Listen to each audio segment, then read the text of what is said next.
जितनी भी बेटियां हैं उनको पूछना, पूजा ही मेरे पास खड़ी है, पूजा आप बताइए आपको सबसे ज्यादा भरोसा किसके ऊपर है? पापा।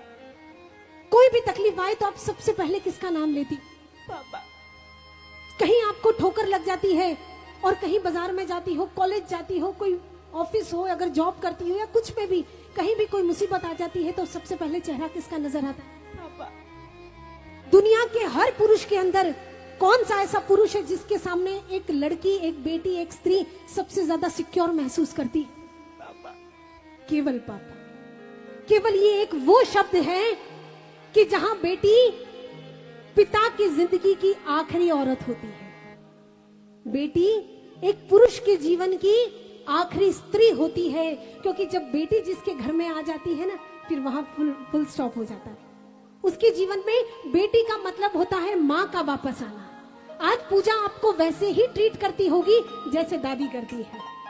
जैसे दादी आपको डांटती है ना, वैसे ही ये बेटियां आपको डांटती होंगी। ये ट्रीट करने का जो तरीका है ना, ये एक माँ होता है, क्योंकि एक बेटी के अंदर माँ होती है, एक बेटी के अंदर जन्म से माँ होती है। आप देखिए, एक छोटी सी बच्ची को आप एक गुड़िया दे दीजिए, वो क्या करेगी? बहुत प्रेम से खिलाएगी, बाल बनाएगी, बिंदी लगाएगी, तैयार करेगी। और एक लड़के को छोटी गुड़िया दे दीजिए, वो क्या करेगा?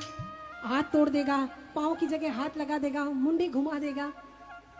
ये यानी एक ममता, एक करुणा का भाव है, वो बेटी में जन्मजात होता है।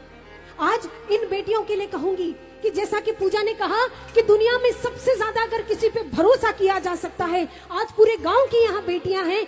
मैं एक गांव की तरफ से सर निवेदन करूं, वडील बैठे हैं सर, यहाँ मैं एक निवेदन करूं सब बेटियों को, जो भी हमारी यंगस्टर बेटियां हैं, एक बात मैं बेटियों को जरूर कहूंगी कि बेटा पिता का मान है, लेकिन बेटी पिता का स्वाभिमान है।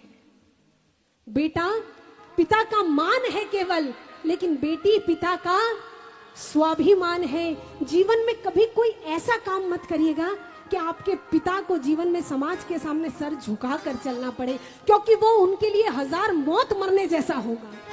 1000 मौत। आजकल मैंने देखा है शहरों में लड़कियां छोटे छोटे कपड़े पहन के, हमारे अच्छे घरों की लड़कियां छोटे छोटे कपड़े पहन के उसको फैशन का नाम देती हैं, लेकिन मैं कहूंगी कि तन पर लिबास की कमी अजीब लगती है, तन पे लिबास की कमी अजीब लगती है, और मुझे अमीर बाप की बेटी भी गरीब लगती है।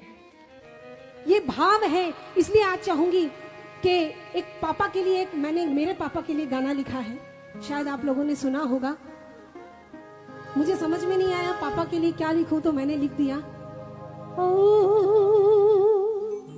सब मेरे साथ लाइन गाएंगे। चंदा की चांदनी पापा, सूरज की रोशनी पापा, धरती का धीरज पापा, अंबर से ऊंची पापा, और भैया मेरे लिए पापा तो मेरे भगवान है, पापा से मेरी पहचान है। मैं एक बेटी की बात बता देती हूँ, फिर इस गीत को हम पूरा